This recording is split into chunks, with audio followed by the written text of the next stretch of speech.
Hi சகோஸ், எப்படி இருக்கீங்க? இன்னைக்கு நம்ம சேனலில் ஒரு சின்ன டிப்ஸ் பார்க்கலாம். என்னென்னா, நிலக்கடலை நம்ம எப்படிலாம் சாப்பிட்றோம், அதனுடைய பயன்பாடுகள் என்ன, அது எந்தெந்த விதத்தில் சாப்பிட்லாம் அப்படிங்கிறத பார்க்கலாம். நம்ம நிலக்கடலையை வேக வச்சு சாப்பிட்லாம், வறுத்து சாப்பிட்றோம், பச்சையாக சாப்பிட்றோம். அதுக்கப்புறம் பொடி செய்து நம்ம சாப்பாட்டில் போட்டு பிசைஞ்சு சாப்பிட்லாம், இட்லி தோசை தொட்டு சாப்பிட்லாம், நம்ம காய் வதக்கிறதுக்கு யூஸ் பண்ணலாம். இந்த மாதிரி பல வகைகளை நிலக்கடலை பொடியை நம்ம பயன்படுத்தலாம். இதனால் சாப்பிட்றதுனால நமக்கு நல்லா நிறைய சத்துக்களையும் நோய்களிலிருந்து பாதுகாக்கக்கூடிய தன்மையும் கொண்டதாக அந்த நிலக்கடலை இருக்குது. இது நம்ம எப்படி நமக்கு பயன்படுதுங்கிறத பார்க்கலாம்.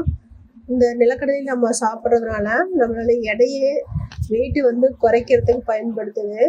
இந்த நிலக்கடலை நார்ச்சத்து நிறைந்து இருக்கிறது. இந்த நிலக்கடலை நம்ம சாப்பிட்றதுனால நீண்ட நேரம் நமக்கு வயிறு திம்முன்னு இருக்கு இல்லைங்களா, அதனால் நம்ம அதிக உணவுகளை எடுத்துக்க முடியாது. அதனால் அந்த ஒரு வாய்ப்பை நமக்கு ஏற்படுத்தி தருது. அதுக்கப்புறம் தோலுக்கு இந்த நிலக்கடலையை சாப்பிட்றதுனால தோல் மென்மையாக இருக்கும்.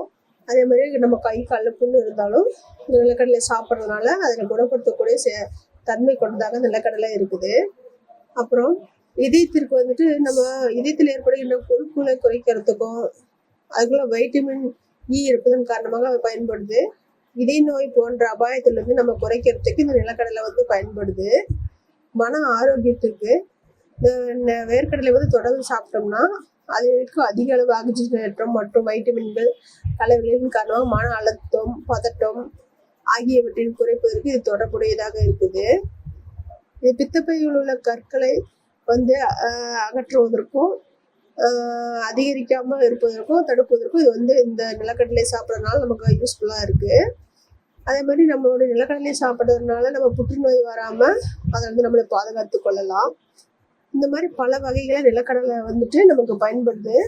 இந்த நிலக்கடலை நம்ம பொடியாக செஞ்சு சாப்பிட்றதுனால நமக்கு எந்த குழந்தைங்களும் சரி நம்மளும் சரி நம்ம நல்லா சாப்பிடலாம். சாப்பாட்டில் போட்டு பிசைஞ்சு அப்படி எண்ணெய் விட்டு பிசைஞ்சு சாப்பிட்லாம், எண்ணெய் இல்லாமல் சாப்பிட்லாம், நெய் விட்டும் பிசைஞ்சு சாப்பிட்லாம்.